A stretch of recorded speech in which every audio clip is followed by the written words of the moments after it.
hospitalized because of the challenges we face.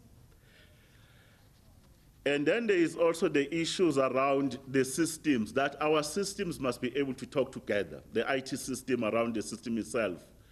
Whenever you do particular activities, you get to be recorded in the system either for the police. It must be linked to the system of Home Affairs. It must be linked to the system of justice and others, because this is where sometimes you find that there are actually gaps within that particular system. Then the other issues around the victim support and in terms of the child justice system.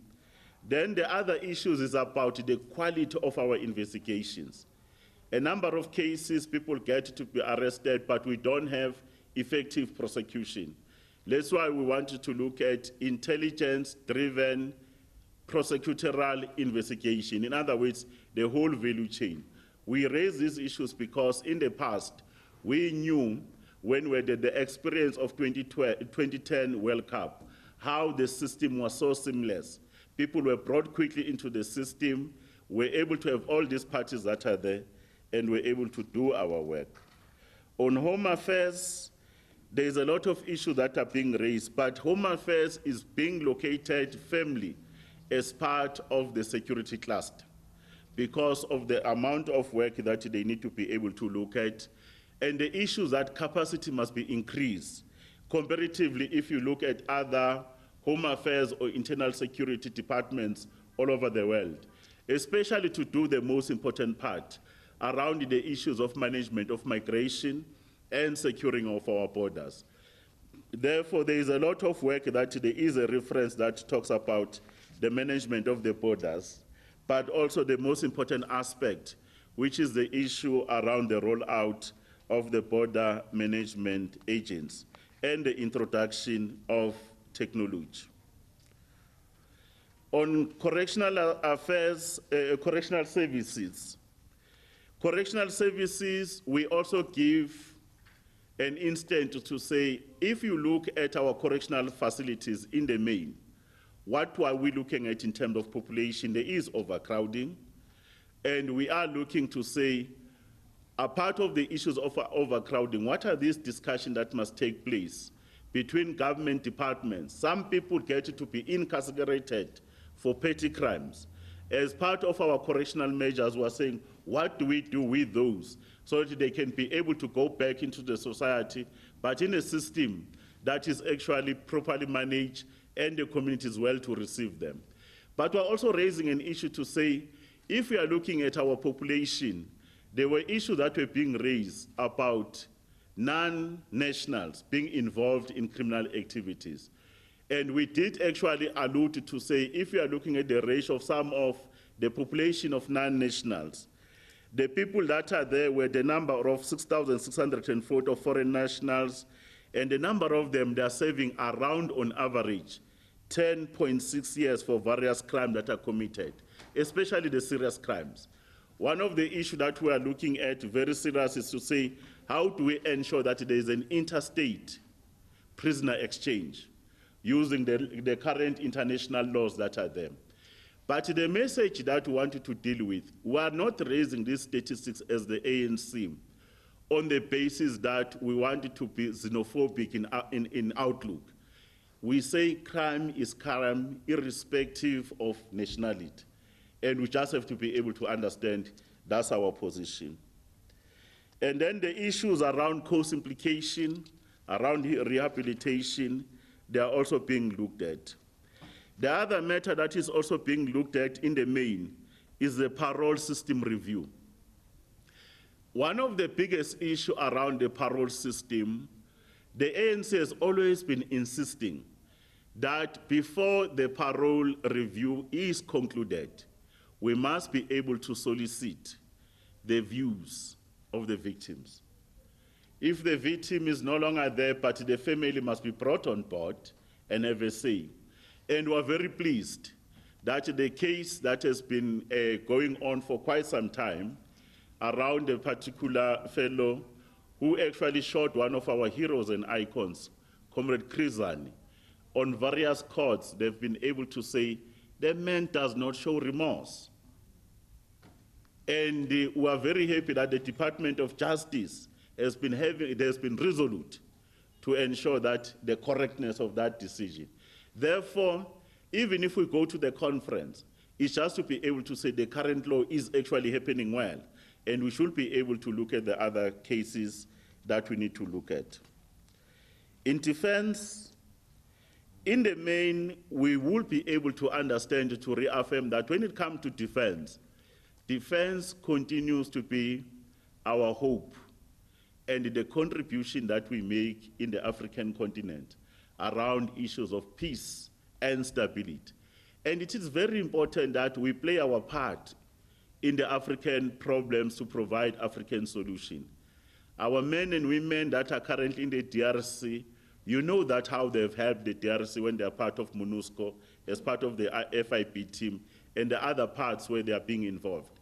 But the capability of defense, including the defense review that has been done, for us to be on the cutting edge, because defense is about promoting peace, stability, but not only peace and stability, but also prosperity. Therefore, the issues around funding, the issue of having the capable defense force is going to be the most important issue that we are raising.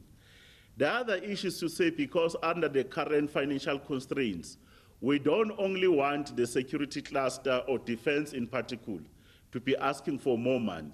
We are saying that defense must have the capability of research, development, and innovation. In other words, they must be on the cutting edge to produce new technology. That's why the question of the location of DENEL is being discussed, as we discussed in the last policy conference. And then the conference, we should be able to conclude it. The other issue that we are also raising is the question of the military veterans in terms of its own department. Government has implemented the decision in part. Then there's a view to say that ultimately we should be able to implement the decision in totality of a standalone department. But then there's these other issues around the welfare. How do you use them? Because if someone is trained on a particular skill, even if you reach a retirement age, it does not necessarily mean that we are no longer capable to be able to exercise the skill you have. We have the skill until you die. A number of options are being proposed on how to be able to look at their welfare, how do they get to be involved in economic activities, even possible around continuing to secure our country. That's what we are looking at. On private security, we remain as the ANC to say private security has its own space in our own land. There is laws, they have a space, but there are concerns that are being raised. One of the concerns that is being raised is the question of transformation. Who in the main is actually having the ownership of these important institutions? Secondly is the use of people who are non-South Africans in this particular space. And then also the issue to say, where do you actually utilize them? Whether do you utilize them in strategic key points or not? Because any nation that is more worried about its sovereignty, it will look to say where it matters most, it deploys its own. Because you can have experiences of espionage. You can have other criminal activities that are happening there. But you can't say all private security firms, they are engaged in those activities. There are some there. But lastly, there is the issue that we're raising of collaboration in fighting crime. And in a number of instances, working with other law enforcement agencies, they've been a multiplier of an important note. When it comes to issues of intelligence, the issues around intelligence gathering and issues of being responsive in terms of the capacity that intelligence must drive most of our operations so that we are able to respond timelessly. We don't wake up and be able just to watch things on TV with other people is one of the issues we're raising. But the other issue is to be able to say there are issues around legislation that must be tightened. An example is a legislation that deals with issues of espionage. You can't actually allow espionage where other people work for other people. They steal information of the country. and use it in a particular way. Secondly, you can't have an espionage even between companies, you know, when they steal information from companies. It's one of the issues that is being raised. The other issue that is being raised is to tighten our legislation to fight terror activities. No country is immune, and we have seen it doesn't matter how big is the country, whether we have the biggest defense force, whether we have the biggest population or the biggest budget, the reality, terror activities are actually happening. The last one in the same space is around the serious threat we face on the basis of cyber threats. And cyber threats or cyber security is the main issue that is being raised there. We've done a lot that policing services, in terms of the last resolutions of the 53rd conference, policing services have grown massively to meet the needs of all communities, especially those that were neglected under apartheid. We've reintroduced specialized units that have been established, trying to professionalize the service and provide highly trained public order policing to withstand violent protests, corruption, and other types of crime. There is an increased access to justice due to improved case flow management system implemented at our courts, increased implementation of police and legislative measures to transform the judiciary. Correctional services has improved the quality of prison infrastructure, limited the number of escapees, reduced the number of awaiting trial detainees, and integrated parolees into the communities remain a challenge. In terms of intelligence, we have strengthened our strategic intelligence coordination amongst the three services through a structure called National Intelligence Coordinating Committee. The mechanism has avoided duplication of functions and ensured that there is a seamless alignment of the Defense Force, police, and civilian intelligence work. The Defense Force has undergone significant professionalization and continue to provide effective peacekeeping services on the continent, thus enhancing the protection of our own borders and the nation at large. However, there remains a need to mobilize more resources to fund the defense operation. Home Affairs continues to provide an efficient service in its work and safeguard the data on the integrity of our data of all our people and maintains a credible national population register. It has put in place effective mechanism to control migration and process refugee application. The Border Management Authority has been adopted by National Assembly. The BMA will assume all frontline custom functions at our ports of entry into the country, with the Department of Home Affairs being the leading department. The National Security Strategy has been completed and has been adopted. It is currently being implemented. The Military Veterans Department is already having a dedicated budget that is adequately resourced. Crime statistics indicate that on the whole, crime has steadily decreased over years. However, the immediate challenge is the continuous rise of violent crime, especially against vulnerable groups such as women and children. We must also indicate that when we arrive in Nazareth, we will also spend more time discussing issues of corruption. Corruption, which is a cancer that affects all facets of our lives, both in public, but also the corruption that is happening in the private sector. And we'll be able to say, how do we strengthen our coordination that there is successful prosecution? But we're also saying that the law must be reviewed. Private sector corruption is treated very differently, Comrade Zizi, in as much as we want to commend the good work that has been done by the Competitions Commission. You remember the banks that have agreed that they actually interfered with our currency. They manipulated it. We also know that, for an example, there are a number of big companies, including those that were involved in the World Cup. The only thing we want as the ANC is that corruption must be corruption. It can't be given different names. Where others, instead of being brought to jail, you just actually give them a small whack on their necklace. and give them a fine. And these fines are not actually even proportionate to the issues that have done. We are also going to be looking very closely on the behavior of the big corporation, whether it's Steinhoff, whether it's KPMG, and all these big other institutions. Because if we don't do that, remember how the financial institutions and the world economy was collapsed. It firstly started with Enron. We thought it's a small issue. But you could see that these institutions are not only collapsing, but there are serious issues around ethical issues, but governance issues that borders to say, where are the auditors? Where are the directors? And why these things are happening? Ultimately, the most people that become most vulnerable are the poorest of the poor. And government, led by the ANC, cannot be a spectator in this new phenomenon. As we embark on the 16 days of activities for no violence against women and children under the theme, Count Me In, Together Moving a Non-Violent South Africa, the ANC National Executive Committee on Peace and Stability Subcommittee strongly condemns violence against women and children.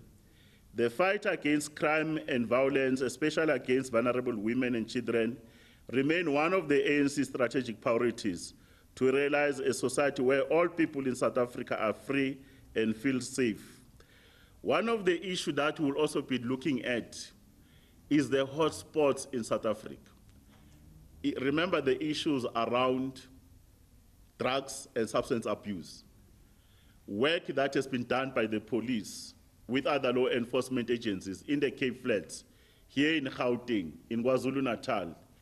We have to be able to look at that to see how do we strengthen our operations. The operations that we did at the airport, it continued to bring results. There is a confidence now that there is visibility policing, communities are playing their part. You can actually even see the number of incidents at the airport, they've reduced. But more importantly, are the number of perpetrators that have been brought to book. The only issue was saying, let's have a speedy prosecution. One of the issues that we're actually starting to look at is the dynamism in how organized crime works. An example is that you find the people that are being sent as spotters. But these spotters that are being sent, they don't even know who their bosses are. And this is an issue we need to be able to deal with. We will also reflect on what we call it so-called political killings. Because if there are political differences, it doesn't mean that someone must lose his or her own life. And as the Peace and Stability Subcommittee is a matter that is high on our agenda, and we're very happy that in certain instances, certain people have been arrested. The only outcry, there are these people like in the 80s that were being used, called assassin or izinkab. They even get to actually go and kill people. One, they don't know why did they kill them. They don't even know who's actually the person behind the system to say, kill these particular people. But as the Peace and Stability Subcommittee, we will never rest until those who killed our comrades, even from other political parties, they are brought to book, because violence and crime should have no place in our society. The subcommittee, as we are going to be going to the festive season, we want to assure you that South Africa will remain safe. There will be increased visibility of our law enforcement agencies in all the important points of our country. Home Affairs has already gone ahead to ensure that we facilitate the ease movement of our people between our borders. And those times have actually been given. But there's going to be inconveniences around many of our roads. We have actually engaged on a safety campaign. We can't avoid to have people that are actually on the wheel while they're driving. There is also people who are speeding. Worse, there is an inclement weather conditions that we need to be alive to. And also those who are carrying drugs, carrying weapons in the transportation system that they are making. That's the message that we thought we should be able to actually give. But as we're saying, we are ready for a conference. We'll do whatever it takes that conference actually succeed, because the success of that conference is not only for the ANC, but it's for the people of this country. They look up to the ANC because the ANC is the only organization that carries our dreams, our hopes, and inspiration. Therefore, members of the ANC who are coming to that conference, they must come and show that there is maximum unity and discipline. Because if people are not disciplined, they will never be allowed to be actually closer to the precinct of our conference. But more importantly, as we say, even our neighbors and the continent, they are watching at us as the ANC. And the ANC, we have never failed to respond when we are actually being put under a microscope. Therefore, we are convinced that the men and women who work in the security services, once again, they will be able to make us proud. We thank you. Thank you, Comrade David. Ntebu, I think what the subcommittee presentation shows once more is that the conference is not about leadership. There are issues of policy, which I think they are a preoccupation of delegates to this conference, beside the hopefuls. Ntebu? Well, my name is Ntebu. Minister, you spoke about... I'm start there. Uzambuzi into the government soon. We spoke about the private security and the South African National Defence Force contribution or role in the continent in terms of peacekeeping. Do we, by any chance, know how much do we spend in this peacekeeping and whether indeed we seem to be succeeding in looking at a conflict that is still going on in the eastern part of the DRC? And secondly, when it comes to private security, we are told that there are more private security who are armed in South Africa as opposed to the number of the police service that we have. By any chance, we know how many security companies, private security companies in the country, because some people are saying they fear that one day the security companies just wake up and maybe overthrow our government. Do we know how many of them are in the country, and indeed whether they surpass the number of police and police personnel that we have? Just Benjo. Good afternoon, I'm from the Huffington Post. Mr. Mashlobo, you spoke about tightening the legislation around intelligence. Now, we've seen the use of intelligence reports being used to reshuffle cabinets or for one faction to attack another in the ANC. Will conference also debate the extent at which intelligence is used for political reasons?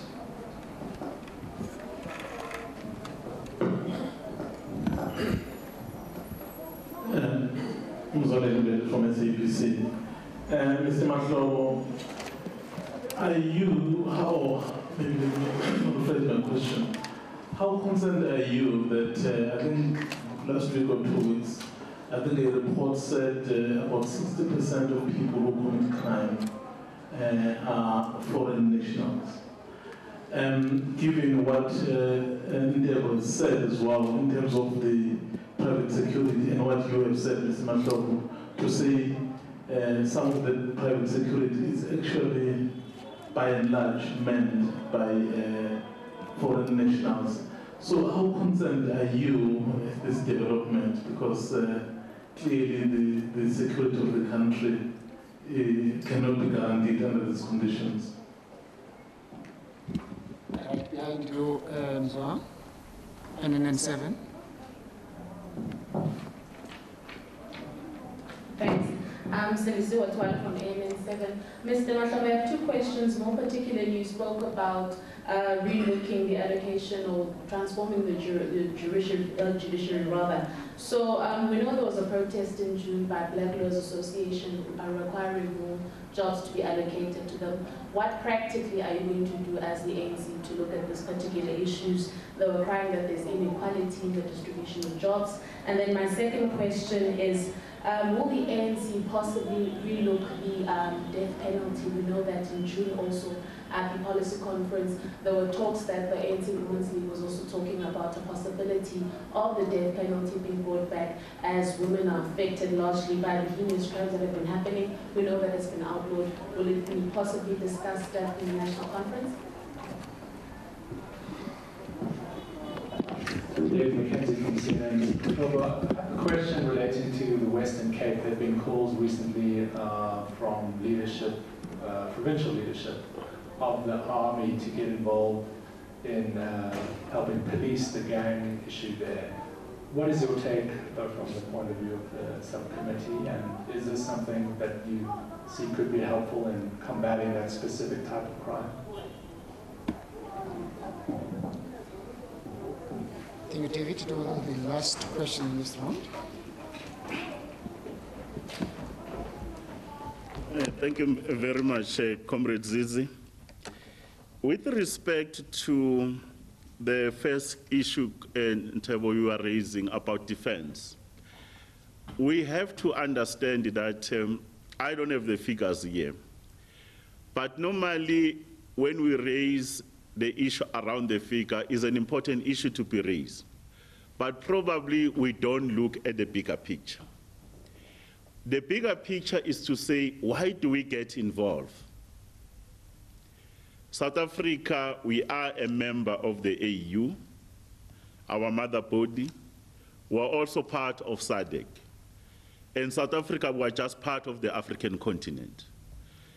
And as we have said, it's very important to be said that ANC, our founding fathers, had a vision that when South Africa is no longer a pariah state and it takes its rightful position, when it comes to matters of foreign relations, we said it will be guided by issues of promoting peace and friendship. And the resolution of conflicts will be through negotiations, not through war. When other African countries they have a problem, like at a particular point we had a problem, it is the right thing to get involved. They got involved in our challenges.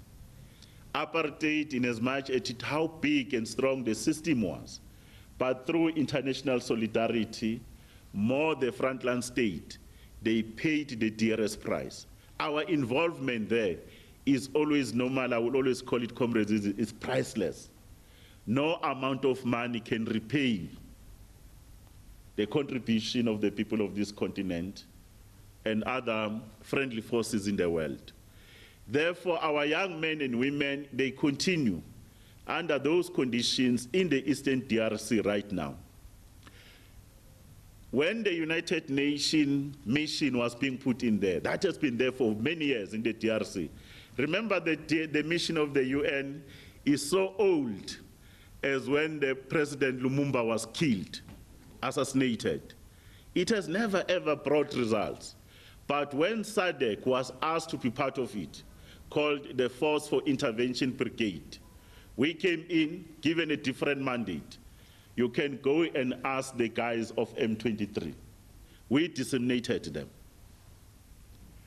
Well, you also can look at the other rebels that are there.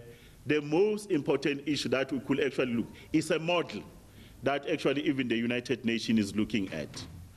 Therefore, if we don't attend to the issues around peace, development, and prosperity in our continent, people are actually going to put pressure in South Africa. They come here and they put pressure on our fiscals, they do all these other things.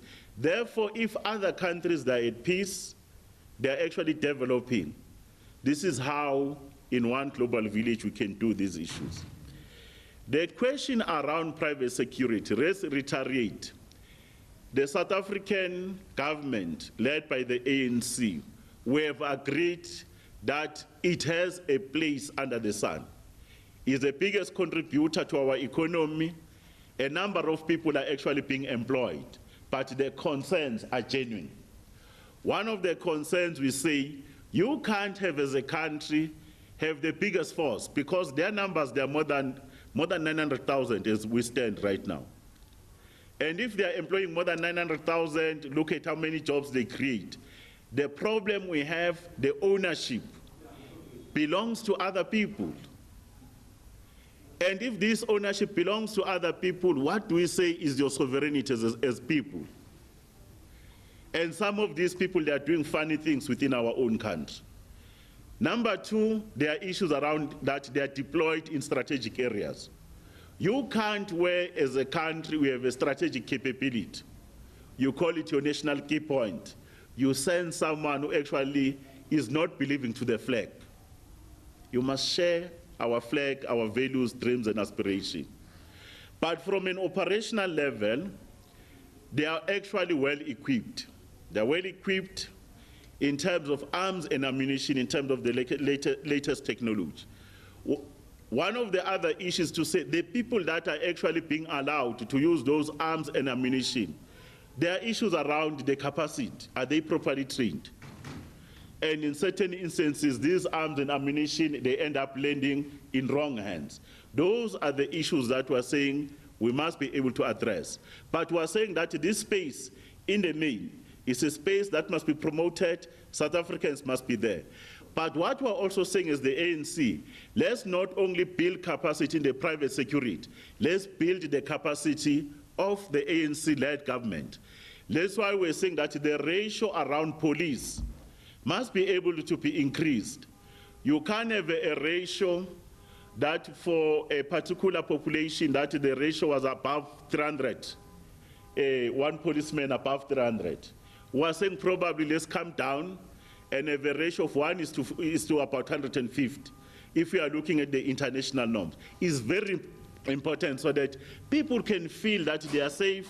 Policemen and women are more accessible because private security are not actually by law allowed to do some of the things that police does. This is where we're looking at the balance. The issue that is also raised about intelligence being used. Well, the matter has been discussed several times, but there's a new phenomenon. A new phenomenon of people who are actually accessing information they are not supposed to access, either wrongly or incorrectly. And it's a matter that we must be more worried. For an example, an information that lands in wrong hands, even landing to you as journalists. You find that this information, in other words, the integrity of people that must safeguard this information, we have a problem. In other words, we must be worried about the people who are working in the system. Even how angry they are, or how agitated they are, they must be able to live to the oath of office. If we are a custodian of information, keep it well. It's one of the issues that we're going to discuss. Number two is that this information that is actually obtained illegal, how does it get to be used for character assassination and dealing with each other? Lately, you see number of books, number of writings, other things are substantiated, others are unsubstantiated, and the damage it caused to the reputation and brand South Africa. That's what we need to discuss. But we wanted to say all people who are working in law enforcement agencies, they must desist any temptation to get involved in political affairs. Their duty is to remain apolitical. Their duty is to serve all South Africans, irrespective around their views on religion, around politics and so forth. Their duty is to serve the government of the day to the best of their ability. That is our attitude. But at the very same time, there is also an emergence of new thing, where everybody claims I have an intelligence report. An intelligence report has a standard way on how you manage it. There will always be an author, there is going to be a recipient, and how does it get handled? Everybody, you just type something, put it into a system, now we have an intelligence report. That doesn't work that particular way. We'll probably have to try also to do and have an understanding.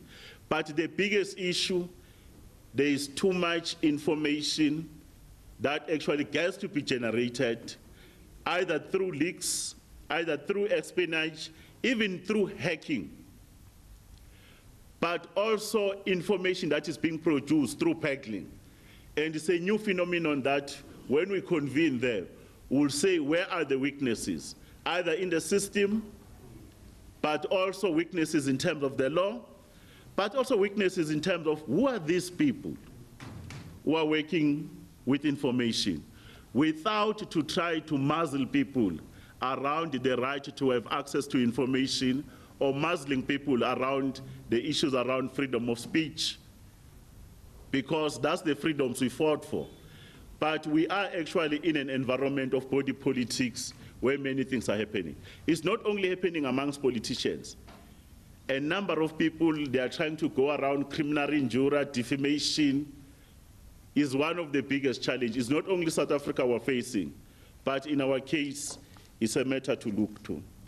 The issues around crimes committed, Mzwandile, the crime that are committed, I've not seen the figures, but what we did a sample of the population size to say the population size in our prisons, looking at around 6,440. When we looked at it, this was the population of foreign nationals that were incarcerated. We're trying to be able to say, do we understand what are we dealing with? But we must never miss the message that the ANC says no to xenophobia. We see crime as crime, irrespective who commits the crime. But then there's an issue that our people are speaking. They are saying, no what? Some of our problems is the foreign nationals. Therefore, it was correct for the subcommittee to say, let's get statistics. We know that there are a number of foreign nationals that are involved in certain countries, where people, they come into South Africa, you find they are highly trained. Highly trained, they've been involved in combat before. But also this issue of people having access to weapons. You remember the number of skirmishes and incidents in our township, where a non-national will happen to shoot a South African, and then it starts the spark. Therefore, the issues around gun control, who access guns, is a matter of discussion that we're looking at. But that's why we also to say interstate transfer of prisoners.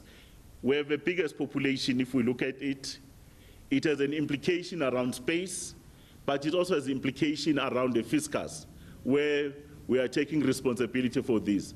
But those discussions are not finished. Around the question of private security, I think I've responded to that already. I think I've responded to say what is an outlook. But we are looking to say MK and other military veterans from other former liberation movements, when they retire, how do we use them? You know, you go to the airports in other countries, you see very senior citizens. They are not only senior that because their bodies are no longer fast as they used to be, but I can tell you the wisdom in them. These are the people that can be able to see a terror suspect coming because you don't buy experience. Therefore, this endowment called people, you must never miss a chance to use them where you need them. The issue, sincere, that we are raising is an issue that the ANC says we have to transform the judiciary, including transforming the whole issues around lawyers. You know, you have your state attorneys, you have the prosecutors that are there. And the criticism is fair to say it looks like we don't have confidence on our own. Therefore, we are going to be able to say this is going to be proceeding. Black lawyers, they too are going to have their place under the sun. Government must give them work, including state-owned enterprises. But these are the same people that must get into the pipeline and become magistrates and judges in terms of transforming our system. But if you don't give them work, how will they be able to learn to swim? This is a fair criticism, and the ANC must be able to take a firm decision to say, what is the program of support? What is a program that we can say that these are the targets that the state must be able to do? Because we need to be able to produce the pool. Because this issue that all the time, if you're a black lawyer, you finish, you go and do your pupillage, then from there, you go and work for a white firm.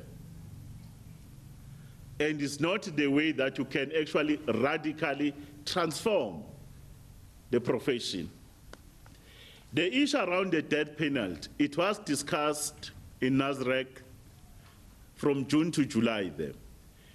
But when we went to a plenary, the matter was actually in a manner that it was closed. That when the ANC took this decision around abolishing or repealing the law on death penalty, it was a well-considered decision on the basis of our own experience and commitment to humanity. We said the only issue we needed to deal with are the real concerns of our people. One of our concerns is that someone gets to be given a life sentence. They don't serve the full life. We have another law that begins to say at a particular point, these people are eligible for a parole. This is where we said we're going to tighten it.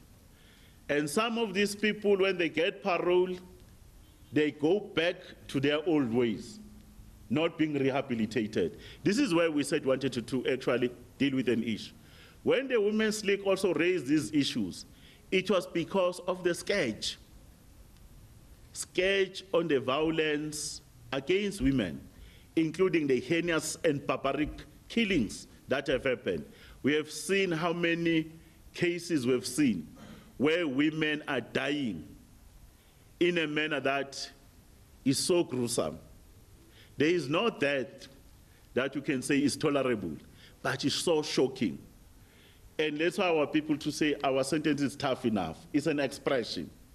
But at the very same time, our own experience, they go in them, they get a lighter sentence. That's why we're happy that government chose around the question of Pretorius to say, but really there's a minimum sentence. Why will you go for a sentence like this one? But because of our system is very robust, you saw what happened? There was a review application, and the review application was successful. Now, Mr. Pretorius will have to be able to actually serve a full sentence so that we can demonstrate that whatever the circumstances are, but we are very firm on issues of violence against women and children. This is where the discussion is. In the main is an outcry, is an agitation that our system does not seem to have teeth to bite. Therefore, we need to address the weaknesses. The Western Cape, Dave. The matter of the involvement of the Defense Force around issues of assisting the police, there is normally a process in our own laws you need to follow. There were times I used to be an acting minister of police too, where I requested the Defense Force when there was spiraling of many things, you know, Durban, these other areas in Gauteng, were to do an operation, Operation Fiel. We brought them, but they normally do the last line. Remember, they are trained. They are not trained to police. They are trained to take out an enemy and defend. That's what they are trained. But the Minister of Police has spoken to the Minister of Defense, has also spoken to the President to agree that there is a need that the police in certain hotspots areas, they are going to be supported. The issue around Western Cape and other areas is no longer an issue. But those that are doing the operation, they make a determination on the basis of intelligence and on the basis of the sketch of some of the incidents like we are mentioning in the Western Cape and other parts. But I know that the Minister of Police made an announcement to say we are indeed soliciting the support from defense. They will be able from operational details to say where does the deployment, but the deployment must be within the law. But we should have that appreciation. You bring them in, it has implications. Thanks, Comrade Kosel. Thank you. Thank you very much, Comrade David. I will take the last round of questions before we have to release Comrade David to the NWC. So if we can keep the questions short, succinct, and also to the leadership as well, the responses. So can I see hands? I've got one there. Second question here. Any other questions? I thought somebody would ask, who are these people who scan our driver's licenses when we come into complexes? And is the Peace and Stability Commission looking at it to find out what they do with our information? No, I'm sponsoring a question. Okay, so I've got two hands. Sir, you may proceed.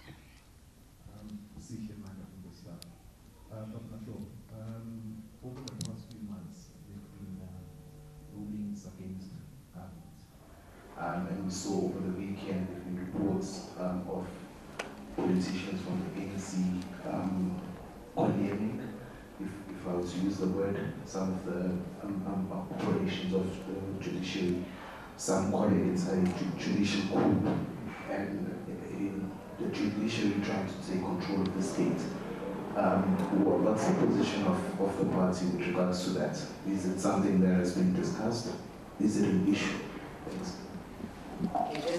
Just the judgments themselves broadly, no specific judgment, okay? In front of you. Hi there, I'm Ashlyn Lang from the Times of London. I just wanted to ask what your assessment is of how the situation in Zimbabwe recently impacts on security in South Africa. Obviously there's a large Zimbabwean population here, but also, you know, is that something that you could ever see happen in South Africa, any kind of military intervention, or is it a different kettle of fish? Thank you. Thank you. Last chance, otherwise we close it. No brainwaves. Thanks, Comrade David. Well, thank you very much. I think I will start with the last one from Asha. The situation in Zimbabwe. Well, when we go to the conference, there is going to be an assessment. Not only Zimbabwe, we're going to do an assessment of the security situation in the world. We'll do it. We'll do the assessment in our own country, our continent, I mean. We'll also do an assessment in our region. Remember, we are the chair of SADC. Therefore, before we look at security implication in the world, we'll be looking at issues like the situation in the Korean Peninsula. We'll be worried about the development in Syria.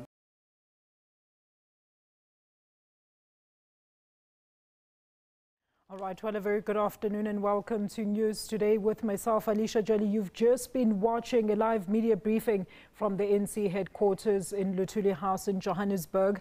And of course, David Mahlobo there addressing the media about some of the discussions that will be taking place when the elective conference convenes on the 16th of this month in Nasrec. We've just lost visual contact, but he did speak about a few issues like security and of course the deployment of policemen or police in certain areas, and said that the minister is working on deployment structures, things like the sharing of information and what the custodians of that information are expected to do with it. Apparently, we do have that live link. Let's go back to Luthuli House now. Slavery. We're going to reflect on that. And then the terror attacks is going to be part of that. In SADC, we'll look at Zimbabwe. We'll look at the situation that happened in Lesotho. Remember, there were elections. Then there was an incident where the chief of defense was killed brutally. We're going to look at it. But in Zimbabwe, the Zimbabwean situation is a little bit different. The Zimbabwean people, in terms of the Zimbabwean challenge, they were able to manage it in a manner that is a little bit different. We must commend them that in as much as they have their own way of handling their issue, when SADC was activated, the chair of SADC, President Zuma, and when President Lorenzo of Angola, who's the chair of the Troika, organ Troika on peace, defense, and security, when we started to engage with the Zimbabwean leaders, there was not even a single bullet that was shot. What a remarkable thing. When these incidents, they happen, there was no loss of life.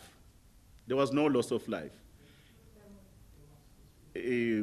Well, I never got that report to say someone was shot. Maybe it might be other incident, but not shot by the police or the defense. Okay, we'll check that one. But the reality is not what other people had expected. The situation, there was an exercise of restraint. There was a measure of discipline. There can't be an impact in South Africa that is more broader because the situation and the transition has been managed, including that there's been an interaction with the current president, President Comrade Mnangagwa, who assured the president of the ANC in the country that issues are going to be handled in Zimbabwe with care, including the issues that are relevant to how the role of President Mugabe in the history of that country and in our continent is actually going to be looked at, because you can't write the history of our continent without mentioning the contribution of President Mugabe. But we are very content as the peace and stability that the situation was actually managed in a manner that was unprecedented, and actually the doomsayers and experts, they were actually very disappointed that the transition was smooth. The question around ruling against the courts and statements. Well, it's in a democracy, people have views, their views. Ours, as the ANC, we are the one that actually fought and were at the forefront in the crafting of this constitutional democracy. We believe in constitutionalism, in as much as others, they want us to create an impression otherwise. We created an independent judiciary because we believed that the judiciary in the past was used for political ends. We will always defend the independence of the judiciary. And that's the position of our movement. But secondly, in a democratic space like ours, people have rights to freedom of speech and expression, their views. And if they hold particular views, it's not a crime under our democracy. It's not.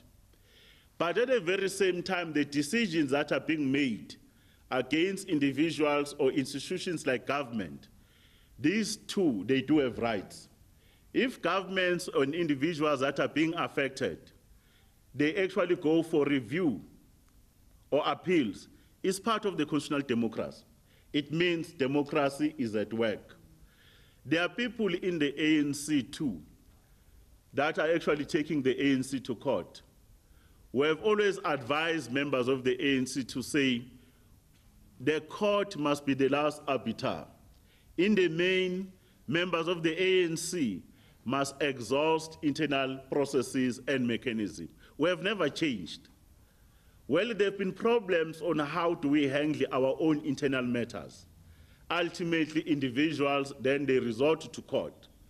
But other people will resort to court because, for various reasons, they don't like the outcomes of the ANC internal democratic processes. Then they choose to use the court to actually become an injunction to our own difficulties. But if people go to court, there is no crime. If people go and appeal the decision of the courts, this is how the balance and checks in our system works. It's not a crime to actually apply for an appeal. It's not a crime. And if people, their views, like everybody, have views about everything under the sun, as long as these views don't undermine any other institution and personalities, you actually end up not playing an issue, you play a person. This is where the problem is, where you do defamation, character assassination, deal with an issue, and if you think of views about certain issues, let them be expressed. Let the festival of ideas happen in our own country. But in the main, I will not be able to say the ANC, we did issue a statement, especially the judgment that happened towards the end of last week, and say we note the judgment that was them, and we've noted that the presidents have decided to actually appeal, and it's within the right of the president to appeal, rather than to create an impression that the president has no right to appeal. The NPA has chosen to actually follow the right to appeal. If all of us, we believe in this constitutional democracy, let's allow this democracy to flourish and allow the courts and the upper structures to examine these matters. Ultimately, we have an adjudication. If we are not happy with the next level, ultimately the final arbiter on these matters will be the Constitutional Court. There is no other apex court other than the Constitutional Court. We thank you. Thank you very much, Comrade David. Just before we release all of you, once again to thank you for attending. Tomorrow's briefing will continue here at 2 o'clock. The focus will be on legislature and governance, so that's the work of government. Comrade Ayanda Dlodlo is the chair, and she'll be presenting the statement. Insofar as accreditation is concerned, I know you're all going to ask or you're wondering. From today, you will be getting notices confirming the success or otherwise of your accreditation. We will start the accreditation, the collection of the tags for those who have been successful on Wednesday at 8 o'clock at the Nasrec train station, which is where you would have collected your accreditation for the National Policy Conference. So any other than discussions that we need to entertain on that, Ashlyn will be following us sending out those notices today, because we've cleaned up, we've put back people that were supposed to be put back and that type of thing. My last announcement, can you please also just look at your list of the people that are coming? Not everybody will be allowed into the red zone. This is our plenary area. So only those journalists, so we're expecting it to be reporters and cameramen who will go into the red zone, and they would be accredited differently. Everybody else will just have access to the precinct. With that said, we'll see you here tomorrow at 2 o'clock. We have 3 more briefings left, and then the SG will do the final state of readiness briefing at Nasrec on Friday morning. Thank you very much. See you tomorrow. Thanks, Comrade Dan. All right, well, that's a wrap of that live media briefing straight from the ANC headquarters in Luthuli House here in Johannesburg. And we've just seen ANC MP David Mahlobo there, who just addressed the media about some of the discussions that will be taking place when the elective conference convenes on the 16th of this month out in Nasrec. Now, there will be a few of these ahead of the conference, as we've just heard. Another one is tomorrow, just to give people a clear understanding of what is going to happen during the conference. Now, some of the discussions that will take place, and that it's not just a conference for voting for new leaders, but many issues will be tackled that will take the party as well as the country forward. So some policies will also come up or under review during this time. He did caution members, however, against rushing to courts for internal disputes, saying that differing views are indeed allowed, but if you don't agree, it doesn't mean that you must be on a destructive mode, but rather seek and exercise all relevant structures to mediate on these. You stay tuned to SABC News for all the live updates from there. Right now, let's begin with our bulletin. The High Court in Bloemfontein will on Thursday hear an urgent application by disgruntled Free State ANC members. The group wants the court to nullify the party's provincial elective conference in Parole, to find the Provincial General Council in contempt of court, and to interdict all Free State delegates from going to the national conference this weekend.